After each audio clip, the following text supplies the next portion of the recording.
28 मई 2021 के current affair करेंगे हम इस क्लास में। उसके बाद हम क्वेश्चन करेंगे, ये सब टॉपिक कवर करेंगे इस क्लास में हम। फर्स्ट टॉपिक है अपना मेकेदातु मल्टीपर्पज प्रोजेक्ट। ये एक कावेरी रिवर पे, कावेरी नदी पे एक रिजर्वेयर बनाया जा रहा है जी कर्नाटक में। अभी न्यूज़ में इसलिए है क्योंकि एनजीटी ने, नेशनल ग्रीन ट्राइब्यूनल ने एक जॉइंट कमेटी बनाई है कुछ मेंबर की। ये क्या करेगी, ये करेगी जी जो मेकेदातु प्रोजेक्ट पे जो ये डैम बन रहा है, रिजर्वेयर बन रहा है, उसकी इन्वेस्टिगेशन करेगी, छानबीन करेगी, ओवरऑल करेगी। मतलब इसमें जी एलिगेशन लगे हैं, ऐसे आरोप लगाए जा रहे हैं, तमिलनाडु लगा रहा है कि यहाँ पे अनऑथराइज्ड कंस्ट्रक्शन हो रहा है मेकेदातु प्रोजेक्ट के पास। कर्नाटक गवर्नमेंट ने प्रोजेक्ट प्रपोज रखा था जी, कावेरी नदी के ऊपर मेकेदातु ये डैम बनेगा यहाँ पे, और ये बिजली जनरेट करने के लिए यूज होगा। ये एनजीटी क्या है जी, देखो एनजीटी ये एक एक्ट बनाया गया था, नेशनल ग्रीन ट्राइब्यूनल एक्ट। कब, 2010 में, 2010 में एक्ट के थ्रू ये ट्राइब्यूनल बनाई गई जी, ट्राइब्यूनल।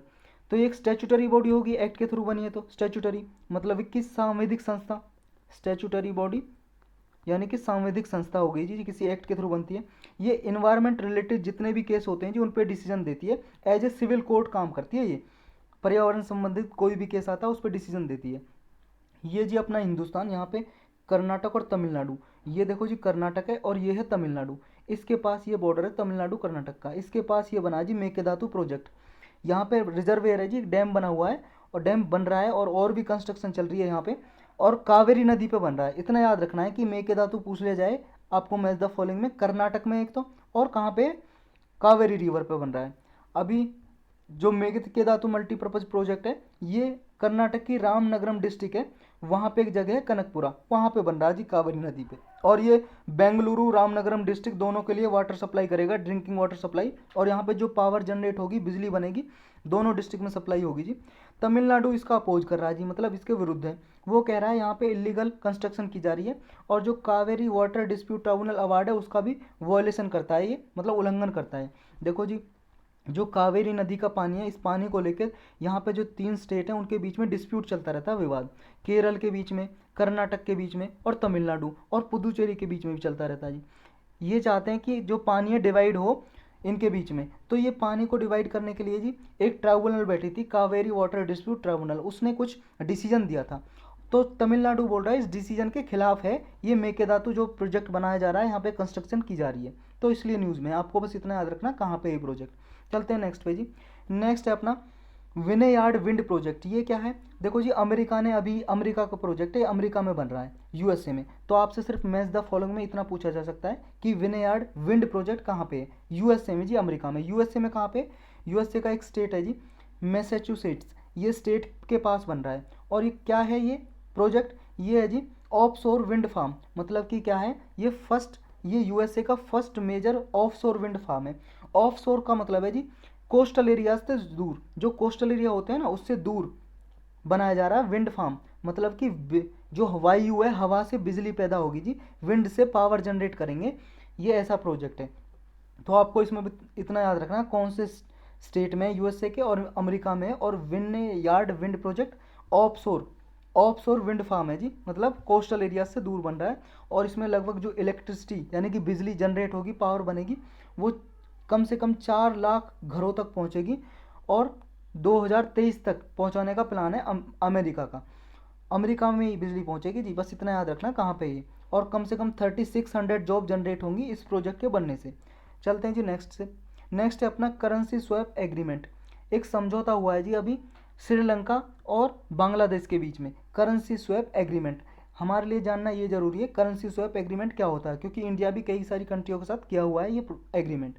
ये एग्रीमेंट होता है जी, ऐसा अरेंजमेंट होता है कि जिसमें 2 कंट्री ये निर्धारित कर लेती हैं कि हम जो ट्रेडिंग करेंगी, व्यापार करेंगी, अपनी लोकल करेंसी में करेंगी। देखो जी अभी इंटरनेशनल व्यापार होता है, ट्रेड होता है, डॉलर में होता है, डॉलर में, कि वो जैसे हम कोई चीज़ बेचेंगे तो डॉलर लेंगे, और हम कोई चीज़ खरीदेंगे बाहर से, इंपोर्ट करेंगे तो डॉलर ही में ही हम खरीदेंगे बेचेंगे कुछ भी। तो ये 2 कंट्री जब ऐसा एग्रीमेंट कर लेती हैं, करेंसी स्वैप एग्रीमेंट, उसमें ये निर्धारित कर लेती हैं कि पहले से ही रेट ऑफ एक्सचेंज निर्धारित कर लेती हैं अपनी करेंसी में, लोकल करेंसी में, यूएस का डॉलर यूज नहीं करती। इससे फ़ायदा ये होता है कि मान लो जी जैसे एक्सचेंज वेरिएशन होगा, मान लो श्रीलंका की जैसे करेंसी है और बांग्लादेश की करेंसी है जी, जैसे टका, टका करेंसी है जी बांग्लादेश की, जैसे हमारी देश की रुपया करेंसी है जी, मुद्रा रुपया। ऐसी बांग्लादेश की टका है। अब टका का कितना ही रेट डॉलर के मुकाबले घट बढ़ जाए उससे कोई मतलब नहीं है। श्रीलंका और बांग्लादेश के बीच में इन दोनों की करेंसी में ही वो होगी जी ट्रेड, व्यापार, तो इससे ये फ़ायदा होता है। तो चलते हैं नेक्स्ट पेज। नेक्स्ट है अपना नेशनल कंपनी लॉ ट्राइब्यूनल। ये एक ट्राइब्यूनल है जी, सिविल कोर्ट की तरह केस सुनाती है। किसके रिलेटेड? कंपनी से रिलेटेड। जो कंपनीज के डिस्प्यूट होते हैं, विवाद होते हैं, वो इसमें लेके जाते हैं कंपनी लॉ ट्राइब्यूनल में। तो एक क्वासी जुडिशियल बॉडी है जी इंडिया में, जो कंपनी से रिलेटेड जितने भी प्रॉब्लम उनको सॉल्व करती है। ये 2016 में बनाई गई थी जी, 1 जून 2016 को। कंपनीज एक्ट 2013 है, इसके थ्रू बनाया गया था इस ट्राइब्यूनल को। किसकी रिकमेंडेशन पे? देखो जी, इराडी कमेटी थी, उसने सिफारिश दी थी कि एक ऐसी बॉडी होनी चाहिए जो कंपनी से रिलेटेड सारे केस सुने, अलग से, कोर्ट से अलग होना चाहिए। तो ये ट्राइब्यूनल बनाई गई। तो ये इराडी कमेटी बैठी थी जी, किससे रिलेटेड थी? इंसॉल्वेंसी और winding up of companies. Insolvency का मतलब है जी दिवालिया हो जाना। जैसे कोई को लोन ले लेता है और लोन नहीं भरता बैंक का, तो उसे बोलते हैं इंसॉल्वेंट। तो इसी प्रोसेस को बोलते हैं इंसॉल्वेंसी। और कंपनीज को वाइंडिंग अप का मतलब है बंद करना, स्टॉप करना। तो इससे रिलेटेड रिकमेंडेशन दी थी इराडी कमेटी ने। तो उसने बोला था कि एनसीएलटी नाम की भी एक ऐसा ट्राइब्यूनल होना चाहिए। तो ये सेटअप किया 2016 में।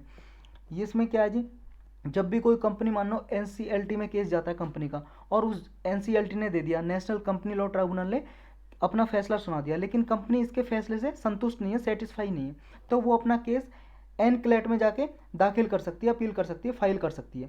ये है जी national company law appellate tribunal. मतलब एनसीएलटी के अगेंस्ट जा सकती है एनक्लेट में, और अब इसके डिसीजन से भी कंपनी सेटिस्फाई नहीं है तो फिर जा सकती है जी सुप्रीम कोर्ट में, अपना केस फाइल कर सकती है। तो ये कंपनी लॉ ट्राइब्यूनल है जी।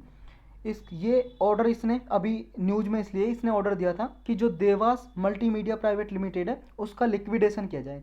लिक्विडेशन का मतलब है जी उसके शेयर बेचे जाए मार्केट में और इस कंपनी को बेचा जाए, क्योंकि जो भी इसके शेयर होल्डर या स्टेक होल्डर हैं इस कंपनी के, उनको पैसा दिया जाए, समझे, इसलिए न्यूज़ में थी। चलते हैं जी नेक्स्ट पे। नेक्स्ट है अपना bay of Bengal fomenting Yaas hotter than normal for season. Fomenting का मतलब है जी एक तरह से सपोर्ट करना, बढ़ावा देना, या गर्म करके कुछ बढ़ावा देना उसमें कंडीशन में। गर्म करके इसलिए यूज हो रहा है जी वर्ड यहाँ पे, क्योंकि यास साइक्लोन है और ये टेम्परेचर को बढ़ा रहा है। यहाँ पे बे ऑफ बंगाल में टेम्परेचर ज़्यादा इंक्रीज हो रहा है, जिसकी वजह से यहाँ पे बे ऑफ बंगाल में जो फ्रीक्वेंसी है साइक्लोन की वो भी ज़्यादा है, और कंपेरिजन में अरेबियन सी के कंपेरिजन में ज़्यादा साइक्लोन आ रहे हैं, तो इसलिए न्यूज़ में है। अब हम ये देखेंगे जी कुछ रीजन बताए गए हैं कि बे ऑफ बंगाल में ज़्यादा साइक्लोन क्यों आते हैं, वो देखेंगे रीजन। साइक्लोन ऑलरेडी हम पढ़ चुके हैं जी, नहीं देखा तो आप जाके ज्योग्राफी की प्लेलिस्ट में जाकर देख सकते हो साइक्लोन के रिलेटेड, लेकिन फिर भी हम शॉर्टकट में समझेंगे यहाँ पे। ये देखो जी साइक्लोन की पहले लाइफ साइकिल देखो। साइक्लोन को जी डिप्रेशन भी बोलते हैं, डीप डिप्रेशन भी बोलते हैं, साइक्लोन स्टॉर्म भी बोलते हैं, सीवियर साइक्लोन स्टॉर्म भी बोलते हैं, समझे। ये जब है जैसे साइक्लोन स्टार्ट हुआ जी तो लो प्रेशर के अराउंड होता है, तो लो प्रेशर होता है जी, low pressure system cyclone. Low pressure के अराउंड क्या है, जैसे यहाँ पे लो प्रेशर बना जी और टेम्परेचर हाई है, टेम्परेचर हाई है और लो प्रेशर है, हाई टेम्परेचर है, तो यहाँ पे क्या है, समुद्र में जो विंड की वजह से पानी यहाँ पे रोटेट करने लगता है, कोरियोलिस फोर्स की वजह से रोटेट करने लगता है, और वो क्या है, वाष्पित होता है, इवोपरेट होने के बाद वहाँ पे कंडेंसेशन होता है और ट्रेड विंड के साथ कोस्टल एरियाज पे आ जाता है, इंडिया के कोस्टल एरियाज पे, और बारिश शुरू हो जाती है, तूफान आता, हवा आती है। तो इसमें जी देखो ये स्टेज होती हैं जी कुछ साइक्लोन की। अगर कम सीवियर है, मतलब विंड स्पीड कम है, डिप्रेशन, फिर deep depression, cyclone storm wind speed पे निर्धारित होती है। और जब मान लो जी साइक्लोन वीक होने लगता है तो फिर उसे साइक्लोन स्टॉर्म और डीप डिप्रेशन और फिर डिप्रेशन, मतलब साइक्लोन खत्म होने की स्थिति है ये। देखो जी ये है कुछ क्राइटेरिया साइक्लोन को निर्धारित करने का। जैसे अगर सुपर साइक्लोनिक स्टॉर्म बोलेंगे किसी को, तो उसमें विंड स्पीड होनी चाहिए 222 किलोमीटर प्रति घंटा के हिसाब से, उससे ज़्यादा होनी चाहिए, 222 किलोमीटर प्रति घंटा स्पीड से ज़्यादा होनी चाहिए। मतलब जब हवा चलती है जी, साइक्लोन आता है, वो हवा की स्पीड हो रही है इतनी, इतनी से ज़्यादा होगी तो उसे बोलेंगे सुपर साइक्लोन स्टॉर्म है। इसमें बहुत ज़्यादा खतरा होता है, घरों को उड़ा के ले जाता है, जो बिजली के खंभे होते हैं, पोल, इलेक्ट्रिसिटी पोल, उनको उखाड़ देता है, पेड़ पौधों को उखाड़ देता है ये। तो ये इसमें देखो जी ये लिखा है KT 120 KT से ज़्यादा होगा तो भी। 120 KT का मतलब है जी यहाँ पे नोट, नोट भी यूनिट है जी एक, जैसे किलोमीटर प्रति घंटा है ऐसी 120 नोट है। 120 नोट का मतलब एक नोट में होता है जी 1.852 किलोमीटर किलोमीटर प्रति घंटा, और एक नोट में 1 माइल्स होता है जी, 1 miles per hour, 1 miles per hour. और एक नॉटिकल माइल्स होता है जी, ये नॉटिकल माइल्स याद रखना, नॉटिकल माइल्स, और एक नॉटिकल माइल्स में होता है 85 किलोमीटर पर आवर। तो ये किलोमीटर में आप निकाल सकते हो या नोट में याद रख सकते हो, आप किलोमीटर में याद रख लो इसकी स्पीड। और अगर वेरी सीवियर साइक्लोनिक स्टॉर्म होगा तो उसकी स्पीड होगी 118 से लेकर 221 किलोमीटर प्रति घंटा के बीच में। और सीवियर साइक्लोनिक स्टॉर्म होगा तो इतनी स्पीड होगी जिसके बीच में, साइक्लोनिक स्टॉर्म होगा तो इतनी स्पीड होगी। और डीप डिप्रेशन होगा तो 52 से 61 किलोमीटर पर आवर होगी। और डिप्रेशन होगा तो 51 किलोमीटर पर आवर से कम विंड होगी, तब उसे साइक्लोन को ही डिप्रेशन बोलेंगे। ये साइक्लोन के नाम है, विंड के हिसाब से जितनी विंड की स्पीड होती है उसके हिसाब से नेमिंग दे देते हैं। मतलब wind speed 51 kilometre per hour के कम है तो फिर डिप्रेशन बोलेंगे। ऐसी बढ़ती चली जाएगी तो ये नाम दे देते हैं उसे कि कितनी सीवियर है। इससे ये पता लगता है कि कितना नुकसान होगा साइक्लोन से, कितना ये खतरनाक है। देखो जी ऐसे कुछ बनता है जी। पहले ये आपका ओशन वाटर घूम रहा है विंड की वजह से और कोरियोलिस फोर्स की वजह से। विंड घूमती है कोरियोलिस फोर्स की वजह से और उसकी वजह से ये पानी घूमने लगता है। और यहाँ पे टेम्परेचर हाई होता है, लगभग 27 डिग्री सेल्सियस से हाई होता है, 27 डिग्री सेल्सियस से। तो ये उसकी वजह से यहाँ पे साइक्लोन बनना शुरू हो जाता है। और ये इस मैप में देख सकते हो जी आप, इस वाले में ये यहाँ पे घूम रहा है और ये इवोपरेट होना शुरू हो जाता है। जैसे इवोपरेट होता है यहाँ पे बादल बनने लगते हैं कंडेंसेशन होने के साथ साथ, और ये फिर विंड के साथ, ट्रेड विंड के साथ कोस्टल एरियाज पे आ जाता है और लैंड पे आ जाता है और बारिश शुरू हो जाती है, हवाएं आती हैं इसके साथ साथ। तो ये क्लाइमेट साइंटिस्ट हैं जी कुछ, उन्होंने बोला है बे ऑफ बंगाल में जो साइक्लोन यास है ये जो बना है इसका जो टेम्परेचर है यहाँ पे बे ऑफ बंगाल में लगभग 2 डिग्री वार्मर है then the what is normal. मतलब नॉर्मल टाइम में जितना बे ऑफ बंगाल का टेम्परेचर होता है उससे 2 डिग्री ज़्यादा है, और इस साइक्लोन का भी। और ये सीवियर साइक्लोन है। साइक्लोन जो यास है जी, यास इसका नेम ओमान ने दिया था, याद रखना ओमान ने। ये हमने पहले भी पढ़ा है, ओमान एक कंट्री है, अब पता ही होगा आपको। ये देखो जी, नहीं पता है तो इसमें देख लो आप, ये अपना हिंदुस्तान, हिंदुस्तान के साइड में यहाँ देखो जी अरेबियन सी, और ये ओमान सऊदी अरेबिया के पास, ये ओमान ने दिया है नाम। और इसका ओमान में मतलब होता है जी जैस्मीन। जैस्मीन का मतलब है जी चमेली का फूल। जैस्मीन चमेली का पौधा है, चमेली का फूल, पता ही होगा आपको। तो ये नाम दिया। नेमिंग कैसे करते हैं ये अगर पूरा जानना है आपको, साइक्लोन का लेक्चर देखो पूरा डिटेल से। हम इसमें इतना देखेंगे कि बे ऑफ बंगाल में ज़्यादा साइक्लोन क्यों होते हैं अरेबियन सी से। तो ये जनरली जो साइक्लोन आते हैं जी बे ऑफ बंगाल में, ये फेरोसियस होते हैं, मतलब बहुत ज़्यादा सीवियर होते हैं, खतरनाक होते हैं, समझे। और इनमें जी जो ये साइक्लोन का जो कारण है ये क्या है कि जो बे ऑफ बंगाल में टेम्परेचर है वो 32 डिग्री सेल्सियस तक चला जाता है। नॉर्मली अगर 27 डिग्री होता है जी साइक्लोन बनना के लिए बहुत ही फेवरेबल कंडीशन होती है। और अगर 27 डिग्री से ज़्यादा है तो साइक्लोन बनने के चांस बहुत ज़्यादा होते हैं। ओशंस की बात हो रही है जी, ओशंस में अगर इतना टेम्परेचर होगा। रिसेंटली क्या है, इससे पहले एक अम्फान अम्फान सुपर साइक्लोन आया था बे ऑफ बंगाल में। जो सुपर साइक्लोन आया था इससे पहले 1999 में, इससे पहले 1999 में सुपर साइक्लोन आया था जो बहुत ही खतरनाक आया था। उसके बाद ये आया था जी वेस्ट बंगाल में लास्ट ईयर 2020 में, एम्फान नाम का। और ये उड़ीसा और बंगाल में दोनों में आया था। उस एम्फान से पहले एक फैनी आया था 2019 में, ये उड़ीसा के कोस्ट को हिट किया था, यहाँ बे ऑफ बंगाल में ही आया था। अब कंसर्न क्या है, परेशानी क्या है जी, देखो लास्ट 4 ईयर का डेटा देखें, लास्ट 4 साल का, तो 12 साइक्लोन बे ऑफ बंगाल में ही बने हैं, सिर्फ बंगाल की खाड़ी में। और अगर हम पिछले साल का डेटा देखें तो 5 साइक्लोन बने जी, उस 5 साइक्लोन में से 4 साइक्लोन तो बे ऑफ बंगाल में आए, 4 साइक्लोन, और 1 साइक्लोन अरेबियन सी में आया। तो ज़्यादा साइक्लोन किस में आते हैं जी, बे ऑफ बंगाल में। तो ये ज़्यादा साइक्लोन आने का रीज़न क्या है ये हम इसमें पढ़ेंगे। तो ये फ्रीक्वेंसी बढ़ती जा रही है नॉर्थ इंडियन ओशन में साइक्लोन की। बे ऑफ बंगाल में क्यों है जी ज़्यादा, इसका कारण है जी पहले तो हॉट बेड है साइक्लोनिक स्टॉर्म का बे ऑफ बंगाल में, यानी कि टेम्परेचर ज़्यादा है, टेम्परेचर ज़्यादा है और लो प्रेशर बनता है जी यहाँ पे, ज़्यादा लो प्रेशर है और टेम्परेचर ज़्यादा है। और ओशियन का जो वाटर है वो वार्म हो जाता है टेम्परेचर ज़्यादा होने की वजह से। यहाँ पे क्या है जी, बे ऑफ बंगाल की जो शेप है वो स्टॉर्म बनने के लिए फेवरेबल, मतलब फेवरेबल कंडीशन है यहाँ पे। और जो हाई सी टेम्परेचर है, सरफेस टेम्परेचर है, वो क्या है बे ऑफ बंगाल में ट्रिगर करता है कि ज़्यादा से ज़्यादा स्टॉर्म की इंटेंसिटी हो, मतलब जो साइक्लोन आए उनकी इंटेंसिटी ज़्यादा हो। बे ऑफ बंगाल में क्या है जी, रेनफॉल भी ज़्यादा होती है, उसकी वजह से यहाँ पे वार्म एयर करंट और विंड यहाँ पे आती है, जिसकी वजह से टेम्परेचर हाई होता है। यहाँ पे जी एक फ्रेश वार्म वाटर फ्लो होता रहता है पेरिनियल रिवर से, क्योंकि आपको पता ही होगा जी, ये देखो मैप में देखते हैं हम, यहाँ पे जो इंडिया है जी, इस बे ऑफ बंगाल में ज़्यादा रिवर फ्लो करती हैं, ब्रह्मपुत्रा, गंगा, यहाँ पे महानदी, गोदावरी, कृष्णा, कावेरी, बहुत सारी रिवर आती हैं। उनका जो वार्म वाटर होता है जी, इसमें ओशियन, मतलब इस वाले पार्ट में आता है ओशियन के बे ऑफ बंगाल में। इसकी वजह से क्या होता है जी, देखो ओशियंस में तो ठंडा पानी है, कोल्ड है, और ये रिवर का जो वार्म वाटर होता है गर्म, ये क्या है जी गर्म कर देता है, और जो मिक्स नहीं होता उसमें कोल्ड वाटर में, समझ रहे हो, ऊपर ही रहता है, सतह पे ऊपर पानी। और इसकी वजह से टेम्परेचर ओशन के सरफेस पे, सी सरफेस पे जो टेम्परेचर है ओशन का, सी सरफेस उस पर टेम्परेचर हाई रहता है।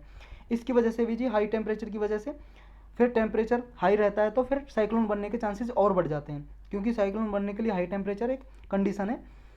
तो यहाँ पे जो क्या जी, जो पैसिफिक ओशन है और बे ऑफ बंगाल है, इन दोनों के बीच में जो लैंड मास है वो भी कम है। ये देखो जी, आप यहाँ पे देखो, ये है आपका बे ऑफ बंगाल और ये है पैसिफिक ओशन, इनके बीच में देखो लैंड मास बहुत ही कम है। तो यहाँ पे जो वार्म कंडीशन होती है जी ट्रांसफ़र हो जाती है इधर, जो साइक्लोनिक कंडीशन बनती है इधर, जो विंड आती है, विंड डायरेक्टली यहाँ पे आ जाती है जी, यहाँ पे इस एरिया में बे ऑफ बंगाल पे। तो ये भी टेम्परेचर गर्म कर देती है जी कोस्टल एरिया में, तो इसकी वजह से भी। और जो एयर करंट होते हैं जी नॉर्थ वेस्ट इंडिया से आ रहे होते हैं बे ऑफ बंगाल की तरफ, पोस्ट मानसून के बाद, जब मानसून सीजन होता है जी जून से लेकर सितंबर में, उसके बाद क्या है, जो नॉर्थ वेस्ट इंडिया है हमारा, जैसे ये है जी, इस मैप में देखो आप, ये नॉर्थ वेस्ट इंडिया, ये वाला पार्ट की बात हो रही है नॉर्थ वेस्ट इंडिया, इसमें से क्या है जी, विंड जो आ रही होती हैं उनका क्या है जी, एब्सेंस होता है विंड मूवमेंट का।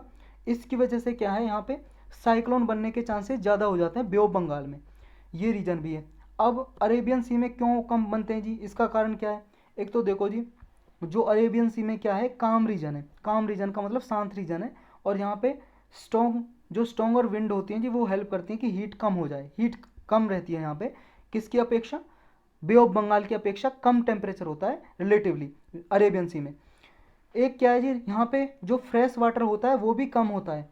कैसे, क्योंकि देखो जी इस एरिया में क्या है, जो नदी हैं वो कम है, जैसे नर्मदा और यहाँ पे तापी मेजर रिवर हैं, और बहुत ही कम रिवर हैं बे ऑफ बंगाल की अपेक्षा। तो यहाँ पे क्या है, जो फ्रेश वाटर होता है वार्म वाटर कम आ पाता है, और बाकी का जो ओशन का वाटर होता है, ठंडा वाटर कोल्ड वाटर, वो मिक्स हो जाता है कूल वाटर, जिसकी वजह से यहाँ का सी सरफेस टेम्परेचर रिड्यूस हो जाता है, कम रहता है, किसकी अपेक्षा, बे ऑफ बंगाल की अपेक्षा। बे ऑफ बंगाल की रिलेटिवली अरेबियन सी में कम टेम्परेचर होता है इसकी वजह से। तो ये भी एक कारण है जी, अरेबियन सी में कम साइक्लोन आते हैं।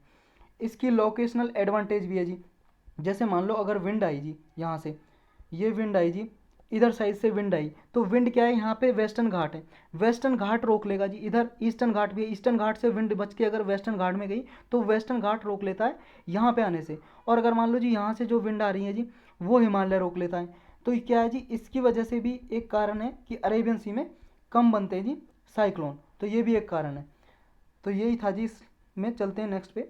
नेक्स्ट है अपना CJI made statement of law at CBI panel. अभी क्या है जी, नए CBI डायरेक्टर अपॉइंट किए गए, जिनका नाम है सुबोध कुमार जायसवाल। ये IPS ऑफिसर हैं जी, 1985 के बैच के, ये महाराष्ट्र कैडर में IPS ऑफिसर थे।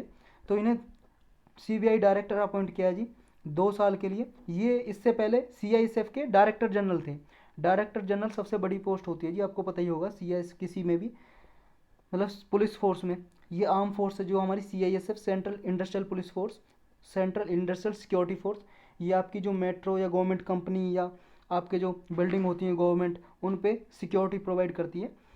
तो इसके डायरेक्टर थे पहले, इन्हें CBI का डायरेक्टर बना दिया गया अभी, सुबोध कुमार जायसवाल को।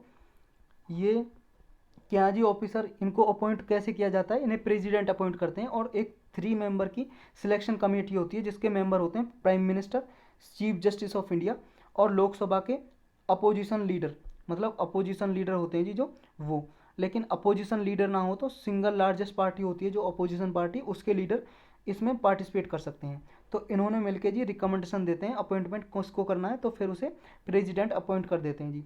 अगर CJI नहीं आ सकते जी, अपनी अपनी जगह पे किसी और जज को भेज देते हैं नॉमिनेट करके। तो ये 3 मेंबर की कमेटी होती है जिससे अपॉइंट किया जाता है डायरेक्टर को। ये अगर डिटेल में CBI के बारे में जानना तो आप पॉलिटी की लेक्चर, पॉलिटी की प्ले लिस्ट है उसमें जाकर देख सकते हो। हम सिर्फ आज की न्यूज़ देखेंगे क्या है इसमें। CJI ने स्टेटमेंट ऑफ लॉ एक स्टेटमेंट दी है जी। ये क्या है, इस पैनल में कहा है कि जो भी चीफ जस्टिस ऑफ इंडिया अभी NV रमन है, उन्होंने कहा है कि किसी ऐसे ऑफिसर को आप अपॉइंट ना करोगे जिसकी जो कार्यकाल 6 मंथ से कम हो। मतलब अगर आप CBI डायरेक्टर अपॉइंट करोगे, नियुक्ति करोगे, तो वो 6 महीने से ज़्यादा कार्यकाल रहना चाहिए उसका, 6 महीने से ज़्यादा पद पे रहना चाहिए डायरेक्टर में, 6 महीने से के बाद ही रिटायर होना चाहिए। तो कम से कम 6 महीने के लिए अपॉइंट करोगे CBI डायरेक्टर।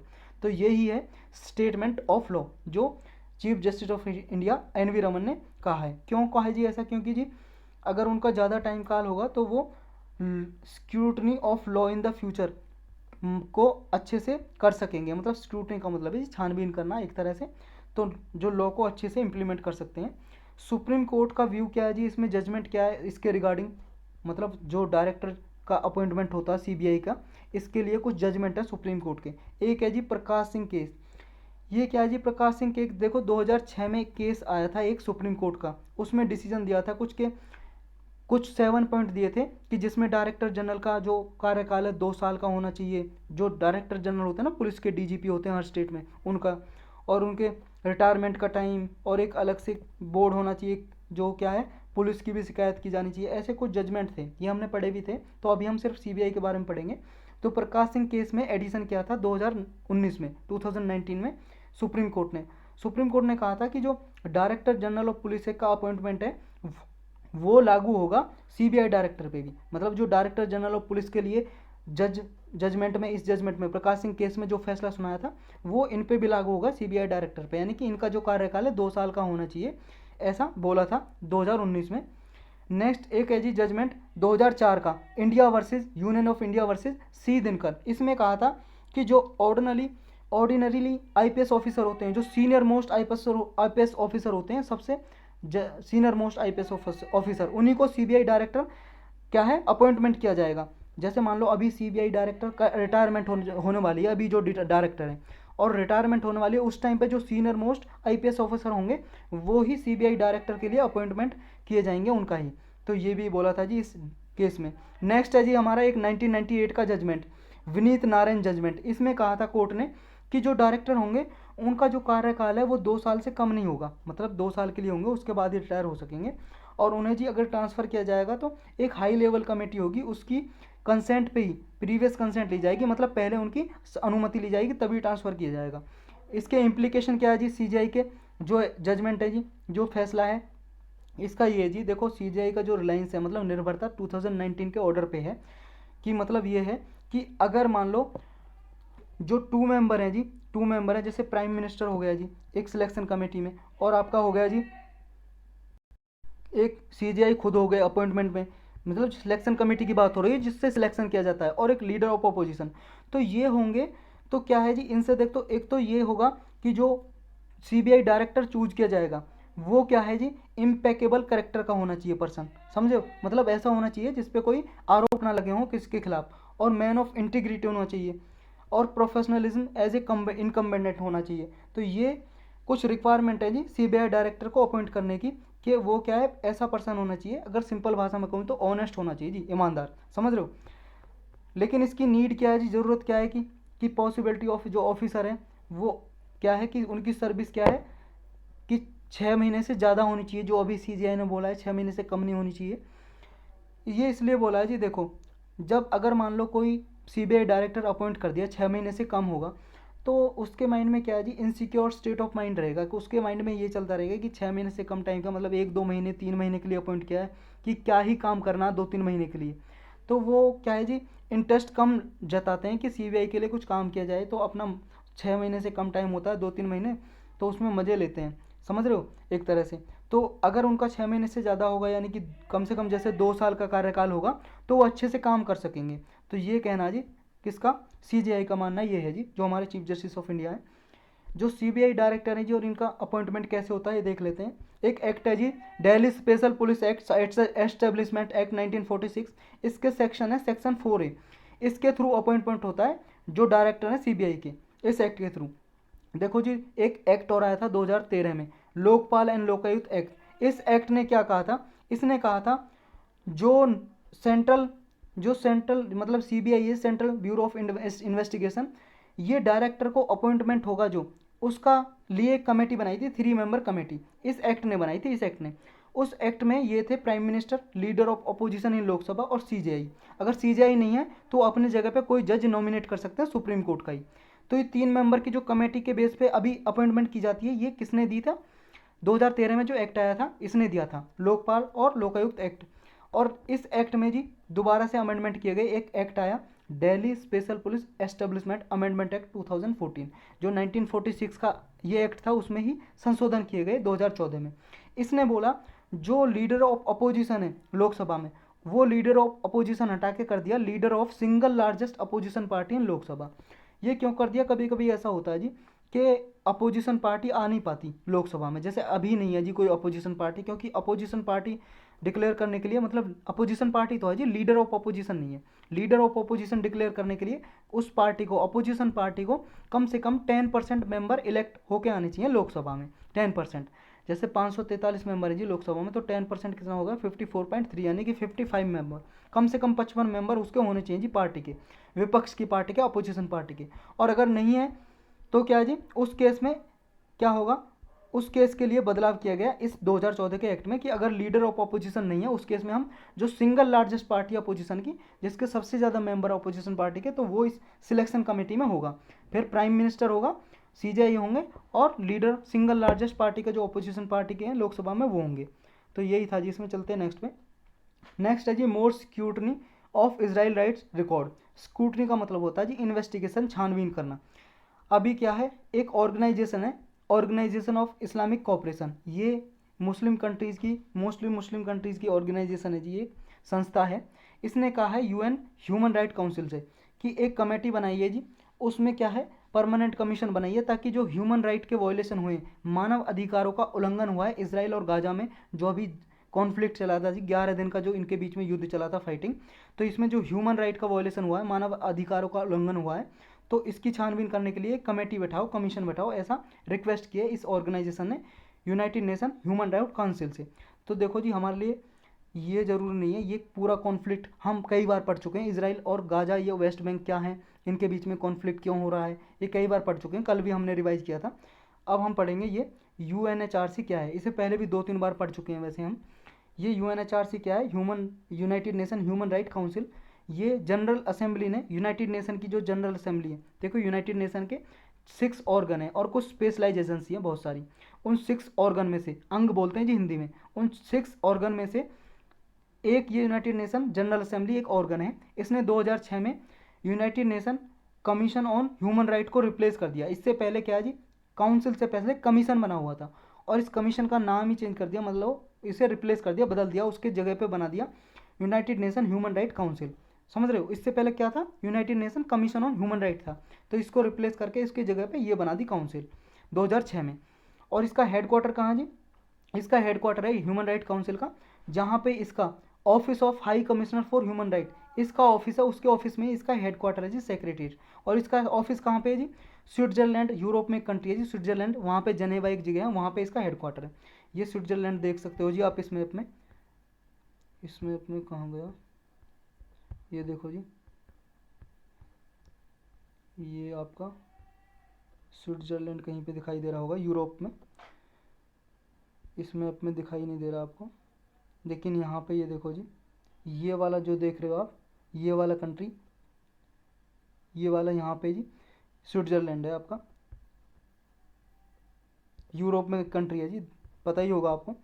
अब हमारे लिए ज़रूरी है यूएनएचआरसी की कंपोजिशन क्या है, मतलब कि इसके कितने मेंबर है। देखो जी, इसके पास 47 मेंबर हैं, और अभी कुछ इसके मेंबर इंक्रीज भी हो गए हैं, तो आप 47 मेंबर याद रखो। इसमें इसका इलेक्शन होता है जी, हर सीट के लिए इलेक्शन होता है, और हर एक जोग्राफिकल जो एरिया वो रिप्रेजेंट होता है, मतलब एशिया अफ्रीका से मेंबर होते हैं जी इसके, जितने अमेरिका, जितने भी कॉन्टिनेंट है, मतलब उसमें मेंबर होते हैं। और जो मेंबर होते हैं जी, उनका टर्म 3 साल का होता है, मतलब एक बार जो कंट्री मेंबर बना, वो कंट्री 3 साल तक मेंबर रहेगा। और फिर कोई भी कंट्री जी 2 कंजिक्यूटिव टर्म के लिए मेंबर बन सकता है, मतलब 2 लगातार टर्म के लिए, जैसे 3 साल के लिए अभी मेंबर बना, फिर अगले साल के लिए अपॉइंट हो सकता है, इलेक्ट हो सकता है 3 साल के लिए, लेकिन फिर दोबारा नहीं हो सकता तीसरी बार, क्योंकि फिर उसे गैप देना पड़ेगा, उसके बाद ही वो हो सकता है। तो 2 कंजिक्यूटिव टर्म के लिए अपॉइंट हो सकता है, इलेक्ट हो सकता है। इसके जो मेंबरशिप है जी काउंसिल की, वो इक्विटेबल जोग्राफिकल डिस्ट्रीब्यूशन पे बेस्ड है, मतलब इसमें सीट क्या जी, अफ्रीकन स्टेट से सीट होती है, मतलब जो अफ्रीका कॉन्टिनेंट है उससे 13 सीट होती हैं उसकी, मतलब 13 मेंबर होते हैं उसमें, 13 मेंबर अफ्रीका से आते हैं इस काउंसिल में। एशिया पैसिफिक स्टेट से 13 मेंबर आते हैं, जो लैटिन अमेरिका और कैरिबियन स्टेट है उससे 8 मेंबर आते हैं। ये देखो जी, ये आपका लैटिन अमेरिका, ये वाला रीजन, सेंट्रल अमेरिका वाला रीजन, ये कुछ नॉर्थ अमेरिका और साउथ अमेरिका का रीजन लैटिन अमेरिका, और ये कैरेबियन रीजन, कैरिबियन सी है जी यहाँ पे, तो इसी के लिए, इसी की वजह से कैरिबियन रीजन बोलते हैं इसे। तो ये वाले रीजन से भी इसके 8 मेंबर आते हैं जी। और वेस्टर्न यूरोप है जो आपका और अदर स्टेट, वहाँ से 7 सीट्स आती हैं और ईस्टर्न यूरोप से 6 मेंबर इसमें इलेक्ट होते हैं। फंक्शन कैसे करती है जी, ये देखो जी, एक नॉन बाइंडिंग रेजोल्यूशन पास करती है, मतलब एक रेजोल्यूशन, एक लॉ बना दिया जी, रूल्स इसने, वो नॉन बाइंडिंग होता है, मतलब कंट्री को मानना जरूरी नहीं होता, बाध्यकारी नहीं होता, नॉन बाइंडिंग होता है। तो जो सारे यूएन के जितने भी मेंबर स्टेट्स हैं उनमें ये जारी किया जाता है और इस रिजोल्यूशन को बोलते हैं जी यूनिवर्सल पीरियोडिक रिव्यू। तो आपको ये याद रखना है यूनिवर्सल पीरियोडिक रिव्यू किससे रिलेटेड है, ऐसा पूछ लिया जाए तो आपको याद रखना है ह्यूमन राइट काउंसिल से, United nation human right council का ही एक रिजोल्यूशन है जिसे बोलते हैं यूनिवर्सल पीरियोडिक रिव्यू। और ये मानव अधिकारों से संबंधित है, ह्यूमन राइट से, ताकि सारे देश में ह्यूमन राइट का वायलेशन ना हो, ये देखती है, ये काउंसिल देखती है। तो ये क्या करती है जी, इन्वेस्टिगेशन करती है कहीं पे किसी कंट्री में ह्यूमन राइट का उल्लंघन तो नहीं हो रहा, वायलेशन तो नहीं हो रहा है। लेकिन कुछ चैलेंजेज हैं जी, चैलेंजेज हैं इसके सामने, कुछ चुनौतियां हैं इस काउंसिल के सामने जिनकी रिफॉर्म की ज़रूरत है। कैसी चुनौतियां जी, चैलेंजेस क्या हैं? एक तो जी ये, इसमें जो कंट्रीज, जो वेस्टर्न कंट्रीज पार्टिसिपेट करती हैं ह्यूमन राइट काउंसिल में, वो भी क्या है, उनकी कंट्रीज में भी देखने को मिला है ह्यूमन राइट वायलेशन होता है जी। अमेरिका में भी, इवन अमेरिका में भी ह्यूमन राइट का वायलेशन होता है। नेक्स्ट क्या है जी, जो इसका जो फंक्शनिंग है ह्यूमन राइट काउंसिल की, जो रिजोल्यूशन पास करता है वो नॉन बाइंडिंग है, तो उसे बहुत सारी कंट्री मानती भी नहीं है जी, फॉलो नहीं करती, तो नॉन कंप्लाइंस रहती हैं इसके इशू जितने भी रहते हैं। और ये भी देखने को मिलता है जी, यूएस जो पावरफुल नेशन है जैसे यूएस, नॉन पार्टिसिपेशन रहता है इनका भी, ये भी पार्टिसिपेट नहीं करती कि जो इसका रेजोल्यूशन है वो इम्प्लीमेंट किया जाए अपनी कंट्रीज़ में। तो इसके कुछ चैलेंजेस हैं जी। चलते हैं नेक्स्ट पे। नेक्स्ट है अपना IMA demands action against Ramdev. ये इंडियन मेडिकल एसोसिएशन है जी, एक ग्रुप है, ये मान लो जो डॉक्टर वगैरह होते हैं, जो उनकी जो हॉस्पिटल डॉक्टर नर्सिस, उनके वेलफेयर के लिए ये काम करता है जी, इंडियन मेडिकल एसोसिएशन। इसने अभी प्राइम मिनिस्टर मोदी जी से लेटर लिखा है जी, उनके लिए लेटर लिखा है, किसके खिलाफ? रामदेव के खिलाफ। स्वामी रामदेव को आप जानते होंगे जी, योगा गुरु, इनके खिलाफ लिखा है जी। क्यों? क्योंकि जी इन्होंने, रामदेव बाबा ने कुछ रिमार्क दिया था कि जो एलोपैथी है और एलोपैथिक डॉक्टर हैं उनके ऊपर क्वेश्चन रेज किए थे कि ये क्या है, ये कोरोना वायरस को जो ठीक करने के लिए कारगर नहीं है, कोविड-19 की जो वैक्सीन है उस पर भी आरोप लगाया था कुछ बाबा रामदेव ने।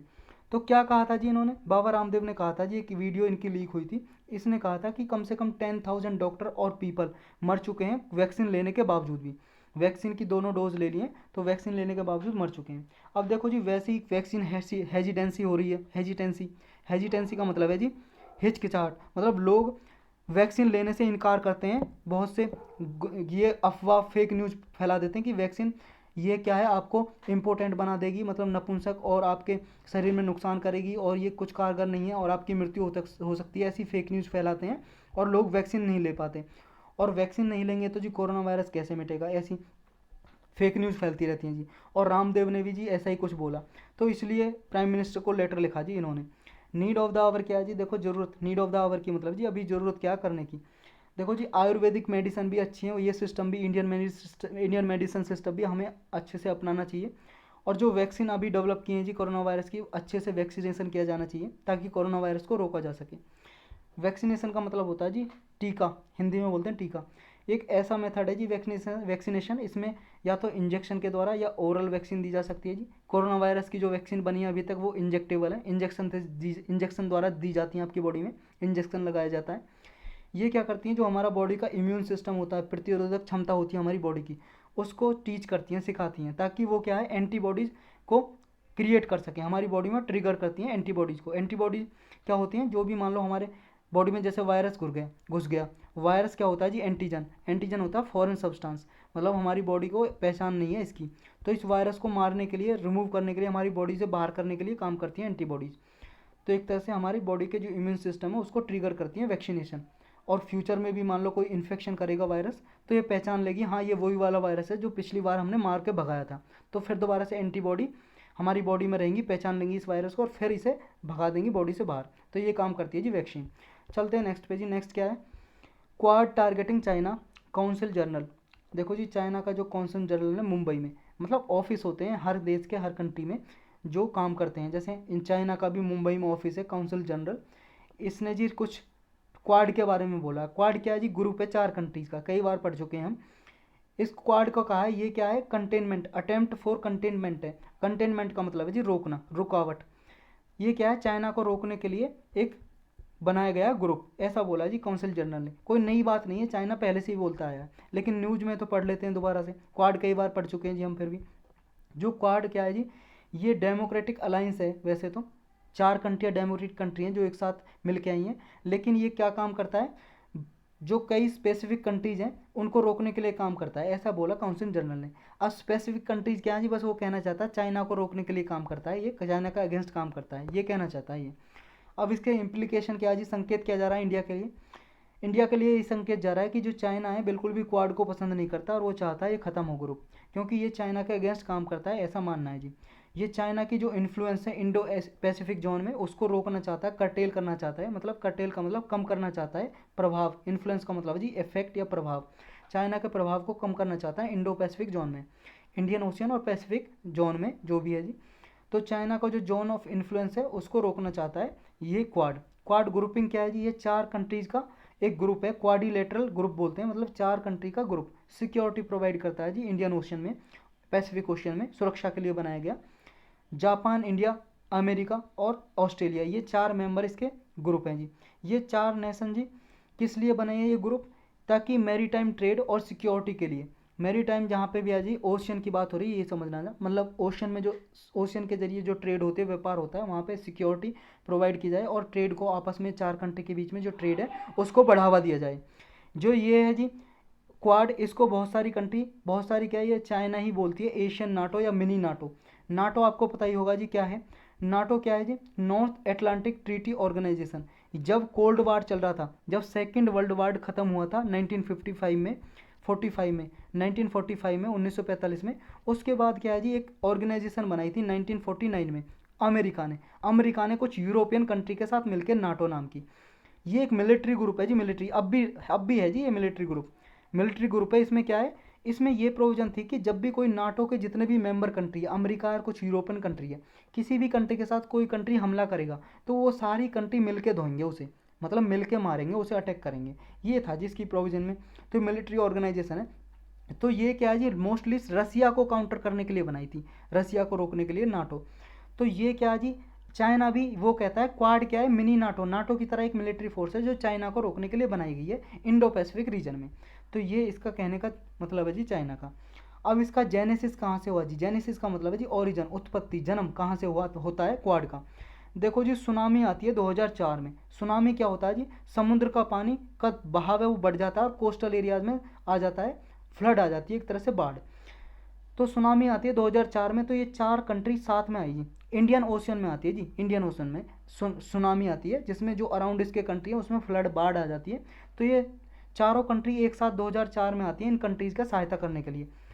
तो उसके बाद क्या है जी, 2007 में आसियान का समिट होता है, आसियान जो है जी एक ग्रुप, उसकी मीटिंग होती है, तब ये कंट्री एक साथ आती हैं 2007 में।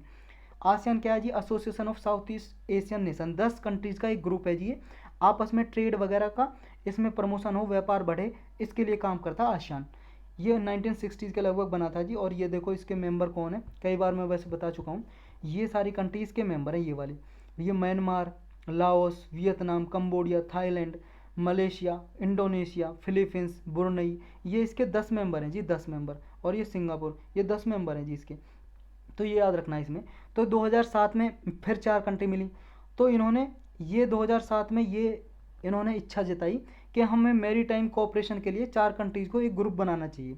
तो फिर जापान के जो वो पहले प्राइम मिनिस्टर थे जी, फॉर्मर प्राइम मिनिस्टर, पूर्व प्रधानमंत्री शिंजो आबे का ये आइडिया था जी कि क्वाड नाम का जो नाम दिया था उनका आइडिया था। तो ये क्वाड नाम का ग्रुप बनाया गया जी, क्वाड नाम का। तो चारों कंट्री ने मिलकर एक ग्रुप बना लिया जी, अपने म्यूचुअल इंटरेस्ट को ये सर्व करते हैं, इसका यही सिग्निफिकेंस है, मतलब इम्पोर्टेंस। और ये जो इंडो पैसिफिक जोन है जी, इन्होंने जी open and free Indo Pacific zone की तरह डिक्लेयर कर दिया, और यहाँ पे डेवलपमेंट और इकोनॉमिक प्रोजेक्ट को प्रमोट करते हैं और मैरीटाइम सिक्योरिटी प्रोवाइड करते हैं और अवेयरनेस, जागरूकता फैलाते हैं, ताकि मैरीटाइम सिक्योरिटी मतलब समुद्र में सिक्योरिटी रहे, कोई आतंकवादी कोई गतिविधि ना हो, ट्रेड को रोका ना जाए, कुछ इलीगल एक्टिविटी ना हो, इसलिए। तो इसमें India, Australia, Japan, US interaction करते हैं इस क्वाड ग्रुप के साथ। रीसेंट डेवलपमेंट क्या हुए जी क्वाड में, कुछ अभी क्या विकास हुआ है क्वाड में। देखो जो क्वाड ने प्रतिज्ञा की है कि वो free, open, rule based order को प्रमोट करेगा। प्लेज का मतलब है जी प्रतिज्ञा करना। तो ये इंटरनेशनल जो भी लॉ है जी उसके थ्रू जो सिक्योरिटी प्रोवाइड करेगा, और जो भी इंडो पैसिफिक रीजन में या इंडो पैसिफिक रीजन से अलग भी पूरे वर्ल्ड में जो भी थ्रेट होती हैं, थ्रेट आती हैं, थ्रेट का मतलब जो भी खतरे हैं, कोई भी इलीगल एक्टिविटी है, उनको काउंटर करेगा यानी कि रोकेगा। ये क्वाड वैक्सीन पार्टनरशिप भी किया है जी इन्होंने, इन चारों कंट्रीज़ों में मिलकर एक पार्टनरशिप बनाई है। इसमें ये बोला है कि हम क्या है, पेंडेमिक जो कोरोना वायरस है जी, कोविड-19 डिसीज है, इसको मिटाने के लिए हम वैक्सीन का एक्सेस दिलाएंगे कंट्रीज़ को। मतलब चारों कंट्री आपस में जी सबके लिए वैक्सीन अवेलेबल हो, ये इस पार्टनरशिप में इन लोगों ने ये इंश्योर करने की बात बोली है। नेक्स्ट है जी इसमें 2020 में ये चारों जो क्वाड कंट्रीज़ हैं, जापान, इंडिया, ऑस्ट्रेलिया और यूएस, इन्होंने जी एक मालाबार एक्सरसाइज में पार्टिसिपेट किया था। ये मालाबार एक्सरसाइज क्या है जी, ट्राईलेटरल नवल एक्सरसाइज है। इसमें जी ट्राईलेट का मतलब है 3 कंट्री, ये 3 कंट्रीज की एक्सरसाइज है नेवी की। इंडिया की नेवी, जापान की नेवी और यूएस की नेवी पार्टिसिपेट करती हैं मालाबार एक्सरसाइज में। लेकिन 2020 में इन्होंने जी तीनों कंट्रीज़ ने इनवाइट किया ऑस्ट्रेलिया को भी, तो ऑस्ट्रेलिया ने भी पार्टिसिपेट किया 2020 में ये मालाबार एक्सरसाइज में। लेकिन मालाबार एक्सरसाइज पूछा जाए तो आपको ये याद रखना है, ये 4 कंट्रीज़ की एक्सरसाइज नहीं है, 3 की है, ट्राईलेटरल नवल एक्सरसाइज है, ये आपको याद रखना है इसमें। तो आज के टॉपिक इतने ही थे जी। अब हम करेंगे क्वेश्चन इस पे बेस्ड। फर्स्ट क्वेश्चन है अपना, आपको करेक्ट स्टेटमेंट बतानी है रिन्यूएबल एनर्जी के रिगार्डिंग। ये कह रहा है जितने भी रिन्यूएबल एनर्जी कैपेसिटी है इंडिया में, मतलब नवीनीकरण ऊर्जा, जैसे सोलर ऊर्जा हो गई, विंड ऊर्जा हो गई, सौर ऊर्जा, या थर्मल जियो थर्मल एनर्जी हो गई, जो इनसे ऊर्जा बनती है, बिजली बनती है, उसमें रिन्यूएबल एनर्जी में विंड और सोलर एनर्जी है जो वो 2/3 से भी ज़्यादा कंट्रीब्यूट करती है। मतलब जितनी बिजली बनती है नवीनीकरण ऊर्जा से, रिन्यूएबल एनर्जी से, उसमें विंड और सोलर एनर्जी 2/3 से भी ज़्यादा कंट्रीब्यूट करती है, ये फर्स्ट स्टेटमेंट बोल रही है। और इसमें से भी जी जो रिन्यूएबल एनर्जी है उसमें से भी जो मोर देन हाफ से ज़्यादा, आधे से ज़्यादा गुजरात और राजस्थान में क्रिएट होती है, मतलब इंस्टॉल की गई है ताकि वहाँ पे ज़्यादा बिजली पैदा हो सके। क्या जितनी रिन्यूएबल एनर्जी पैदा होती है इंडिया में, आधे से ज़्यादा गुजरात और राजस्थान में बनती है क्या उतनी ऊर्जा एनर्जी? ये बताना जी करेक्ट है या इनकरेक्ट है। देखो जी दूसरा बिल्कुल गलत है, क्योंकि इनसे ज़्यादा तो तमिलनाडु यानी कि कर्नाटक और तमिलनाडु में होती है जी, तो ये स्टेटमेंट गलत है। लेकिन हाँ पहली सही है, जितनी रिन्यूएबल एनर्जी प्रोड्यूस होती है हमारे इंडिया में उसमें से 2/3 से ज़्यादा तो विंड और सोलर एनर्जी से ही पैदा होती है, तो ए करेक्ट आंसर हो जाएगा जी हमारा, फर्स्ट सही है। दूसरा है जी मुकोरमाइकोसिस, एक डिसीज है, ब्लैक फंगस भी बोलते हैं इसे, ब्लैक फंगस या कैंडीला भी बोलते हैं जी। कैंडीला एक फंगी है, फंगी इस फंगी से होता है, उसके वजह से इसका नाम है जी कैंडीला या कैंडीडा, ऐसा कुछ नाम है जी, कैंडियालिसिस डिसीज भी बोलते हैं इसे। तो मुकोरमाइसिस क्या है जी, एक फंगल डिसीज है क्या, जो बहुत सारे ग्रुप ऑफ मोल्ड के कारण होती है, जिसे बोलते हैं मुकोरमाइसाइट्स। ये मोल्ड होता है जी फफूंदी, इसके कारण होता है क्या? बिल्कुल हाँ बिल्कुल सही है जी, हमने पढ़ा था ये। बाकी की 2 स्टेटमेंट बतानी है जी, करेक्ट है इनकरेक्ट है। पहली मैंने बता दी करेक्ट है, फंगी से होती है जी ये डिसीज़। जैसे कोविड-19 है वो कोरोना वायरस से होता है जी, वायरल डिसीज़ है, वायरस से होता है वो, जैसे ये फंगी से होती है। जैसे टीबी है बैक्टीरिया से होता है जी, ऐसे ये फंगी से होती है, याद रखना है ये। सॉइल प्लांट और मैन्योर डिकेइंग फ्रूट होता है जी वेजिटेबल, ये कॉमन सोर्स है इन्फेक्शन के। मतलब जो इन्फेक्शन होता है जी, ये बीमारी आती है, मिट्टी में भी ये फफूंदी हो सकती है, पौधों में, खाद में, जो गोबर की खाद होती है, या किसी वेजिटेबल फ्रूट में, सब्जी में, उनकी वजह से हो सकती है जी। ये अफेक्ट करता है जी हमारे साइनोसिस को, ब्रेन को, लंग्स को, हमारे जो फेफड़े हैं, और कैंसर पेशेंट को भी ये लाइफ थ्रेटनिंग हो सकता है जी। जो कैंसर पेशेंट है उसके की मृत्यु भी हो सकती है अगर मुकोरमाइसिस हो जाए। तो आपको बताना जी करेक्ट कौन सा है, पहला दूसरा, पहला तीसरा, दूसरा तीसरा है, ऑल ऑफ द अबव।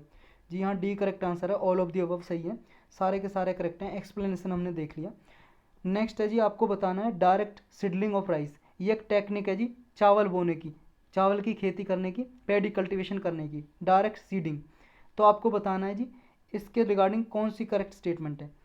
इसमें क्या है जी, pre germinated seeds are directly drilled into the field by the tractor powered machine. Tractor और मशीन के जरिए ज़मीन में डायरेक्ट क्या है जी, सीड जो होते हैं, बीज लगाए जाते हैं इसमें, इस डायरेक्ट सीडिंग राइस में। क्या ये सही है? जो फार्मर होते हैं जी वो सीड को, अपने जो बीज हैं जी राइस के, उनको नर्सरी में प्रिपेयर करते हैं। जैसे ये खेत है जी, खेत में नर्सरी बना ली, यहाँ पे पेड़ लगा, मतलब बीज लगा दिए, धान के पेड़ बीज लगा दिए जो चावल है, और इनके बाद फिर इसे दोबारा से खेत में ट्रांसप्लांट करते हैं। क्या ये करते हैं क्या डायरेक्ट सीडिंग में? Direct seeding of rice is water efficient, इसमें क्या है जी कम पानी यूज होता है, और जो ट्रेडिशनल मेथड है सोइंग करने का मतलब सीड बोने का जो ट्रेडिशनल मेथड है उससे कम पानी यूज करता है डायरेक्ट सीडिंग मेथड में राइस के में। आपको बताना है जी कौन सा करेक्ट है, पहला, पहला तीसरा, पहला दूसरा या ऑल ऑफ द अबव। देखो जी दूसरा बिल्कुल गलत है। ये जो एग्जाम्पल है ये जो ट्रेडिशनल मेथड का है, जैसे अभी क्या कैसे करते हैं धान की खेती, एक ये खेत है जी, इसके एक कोने में क्या है किसान क्या करते हैं धान के जो बीज लगा देते हैं, यहाँ पे पौध हो जाती है उसकी, पौध बोलते हैं धान की पौध, तो उस पौध को उखाड़ के फिर पूरे खेत में लगाते हैं जी। यहाँ पे जब वो बड़ी हो जाती है, मान लो इतनी बड़ी होगी थोड़ी सी, फिर उसको लगाते हैं जी दूर दूर। लेकिन इस जो डायरेक्ट सीडिंग्स में इसके नाम में ही छुपा है इसका मीनिंग, डायरेक्ट सीडिंग का मतलब डायरेक्ट बीज खेत में बो देते हैं, जैसे दूर दूर मशीन के जरिए ट्रैक्टर से, तो डायरेक्ट सीडिंग होती है, इसमें पानी भी कम लगता है और ये एफिशिएंट होती है जी, तो इसमें खर्चा भी कम आता है। तो ये याद रखना आपको, इसमें करेक्ट हो जाएगा हमारा बी 1 एंड 3। नेक्स्ट है जी अपना ये बताना विंच कॉम्बे, कुछ समय पहले न्यूज़ में था और हमने पढ़ा भी था। ये क्या है विंच कॉम्बे, एक जियो स्टेशनरी सैटेलाइट है क्या, अल्ट्रावायलेट इमेजिंग टेलीस्कोप है क्या, मेट्योराइट है क्या, एस्टेरॉइड है। इसका करेक्ट आंसर है जी मेट्योराइट। ये यूके में गिरा था जी फरवरी में, यूके में यूनाइटेड किंगडम में, इसलिए न्यूज़ में था, हमने पढ़ा भी था करंट अफेयर में, तो मेट्योराइट है जी। चलते हैं नेक्स्ट पे। नेक्स्ट बताना है जी आपको पैसिफिक फुटबॉल फिश के रिगार्डिंग स्टेटमेंट दी हुई है। ये पैसिफिक फुटबॉल फिश है, जो फिश है जी मछली, ये वास्ट एसोर ओनिक कैलिफोर्निया कोस्ट, ये कैलिफोर्निया कोस्ट के पास से वॉस्ट हो गई है। It is usually found in deep sea, ये क्या जी यूजुअली गहरे पानी में यानी कि गहरे समुद्र में पाई जाती है क्या। आपको करेक्ट बताना जी कौन सी करेक्ट स्टेटमेंट है, पहली दूसरी दोनों सही या दोनों गलत। सी आंसर करेक्ट है जी, दोनों की दोनों करेक्ट है। नेक्स्ट है अपना साइक्लोन के रिगार्डिंग कुछ स्टेटमेंट दी हुई है, आपको करेक्ट बताना। पहली स्टेटमेंट कह रही है कि साइक्लोन क्या है जी, जो इसकी साइक्लोन की शेप होती है वो कोरियोलिस इफेक्ट के कारण होती है, कोरियोलिस प्रभाव के कारण। जो साइक्लोन का एक पार्ट होता है जी बीच में आई, फिर आई वॉल, फिर आउटर पार्ट, जो आई होती है साइक्लोन की उसमें 10 डिग्री सेल्सियस ज़्यादा टेम्परेचर होता है सराउंडिंग से, जो आई वॉल होती है जी वहाँ से ज़्यादा टेम्परेचर होता है आई में, जो आई होती है बीच वाला पार्ट कोर एरिया होता है साइक्लोन का। तो आपको बताना जी सही कौन सी स्टेटमेंट है, पहली दूसरी दोनों सही या दोनों गलत। दोनों स्टेटमेंट सही है जी। जो आई है जी बीच में जो कोर एरिया है साइक्लोन का जो बनता है साइक्लोन, उसमें जी 10 डिग्री ज़्यादा टेम्परेचर होता है इस बाहर वाले एरिया से, तो ये चीज़ आपको याद रखनी है। और कोरियोलिस इफेक्ट के कारण ये साइक्लोन बनता है जी, घूमता है। चलते हैं नेक्स्ट पे जी, बेडलैंड टोपोग्राफी क्या होती है जी, टोपोग्राफी ये बताना आपको। ये जो बेडलैंड टोपोग्राफी बनती है हार्ड रॉक पे बनती है क्या, जो कैनियन, रेवाइंस, गुलीज, बट्टीज, ये मिसीज, ये कुछ लैंड फॉर्म है जी जो बेडलैंड में पाए जाते हैं। ये लैंड फॉर्म है जी, जैसे वैली हो गई या यहाँ से मिट्टी उखड़ गई और गली बन गई जी, ये गली होती हैं, मिट्टी चली गई, सॉइल इरोजन हो गया, तो ये लैंड फॉर्म है क्या। नेक्स्ट है they are characterize by steep slopes, ये क्या है बेडलैंड जो स्टीफ स्लोप होते हैं, स्टीफ का मतलब है जी देखो ये तो जेंटल स्लोप हो गया और ये हो गया जी स्टीप स्लोप, थोड़ा तिरछा, समझ रहे हो, क्योंकि यहाँ पे पानी रुक नहीं पाता और इरोजन जल्दी से हो जाता है और बेडलैंड क्रिएट हो जाती है। तो ये ऐसी जगह पे होता है जहाँ पे स्टीप स्लोप हो और मिनिमल वेजिटेशन हो। मिनिमल का मतलब है जी मिनिमम, कम से कम वेजिटेशन यानी कि वनस्पति पेड़ पौधे कम से कम हो, ऐसी जगह पे होता है। जी हाँ ये तो बिल्कुल करेक्ट है, बाकी की दो बताना है कौन सी करेक्ट है। 1 2 1 3 2 3 या 3, बताओ जी कौन सा करेक्ट है। अब दोनों में से एक करेक्ट है, बताओ ना आपको कौन सी करेक्ट है। देखो जी दूसरी करेक्ट है, आंसर हो जाएगा सी। पहले इसलिए गलत है क्योंकि हार्ड रॉक पे नहीं होता ये, क्योंकि हार्ड रॉक है जी जो उस पर तो इरोजन बहुत कम होता है, जो हार्ड रॉक होगी कठोर चट्टान होगी, ये होता है जी सॉफ्ट रॉक पे होता है, सॉफ्ट जो कोमल चट्टानें होती हैं जी उन पे होता है ये बेडलैंड टोपोग्राफी। उन पे क्या है सॉइल इरोजन हो जाती है, ऐसी लैंड फॉर्म बन जाते हैं, कैनियन, रेवाइंस, गलीज, बटीज, मेसास, और यहाँ पे होता है ज़्यादातर जिस पे स्टीप स्लोप होता है जहाँ पे, और कम से कम पेड़ पौधे होते हैं। तो हमारा सी आंसर करेक्ट हो जाएगा। नेक्स्ट है अपना आपको बताना है जी जो अर्थ पे एटमॉस्फेयर का एवोल्यूशन हुआ है उसके रिगार्डिंग कुछ स्टेटमेंट दी हुई है, करेक्ट बतानी है। इसमें क्या है जी जो प्रोसेस थ्रू विच गैसेज वर आउटपोर्ड, एक ऐसा प्रोसेस था जिसमें क्या है अर्थ के इंटीरियर से मतलब अर्थ के अंदर से गैस निकली और गैस एटमॉस्फेयर में गई, इस प्रोसेस को बोलते हैं डी गैसिंग। क्या ये सही है। नेक्स्ट है जी अर्ली एटमॉस्फेयर, मतलब जब एटमॉस्फेयर बनना स्टार्ट हुआ था अर्थ पे उस टाइम पे फ्री ऑक्सीजन और नाइट्रोजन बहुत ज़्यादा लार्जली बहुत ज़्यादा मात्रा में पाए जाते थे। आपको बताना जी करेक्ट कौन सा, पहला दूसरा दोनों सही या दोनों गलत। दूसरा बिल्कुल गलत है जी, क्योंकि जो फ्री ऑक्सीजन है वो बहुत ही लिटिल मात्रा में था, बहुत ही थोड़ी मात्रा में। नाइट्रोजन था जी हाँ लार्जली, तो इसलिए गलत हो जाता है ये। पहला बिल्कुल सही है, डी गैसिंग उसी प्रोसेस को बोलते हैं जी जब अर्थ के इंटीरियर से, अंदर से गैस निकल के बाहर एटमॉस्फेयर में आ जाती है और एटमॉस्फेयर का क्रिएशन होता है। तो पहला सही है जी ए। इसमें ये देखो जी, जब अर्ली एटमॉस्फेयर था उसमें जो वाटर वेपर था, nitrogen, carbon dioxide, methane, ammonia, ये लार्जली था जी, बहुत ज़्यादा मात्रा में था। लेकिन जो फ्री ऑक्सीजन है जी, ऑक्सीजन बहुत ही लिटिल था, वेरी लिटिल, बहुत ही कम मात्रा में था। तो यही था जी, आज के टॉपिक इतने ही है जी बस।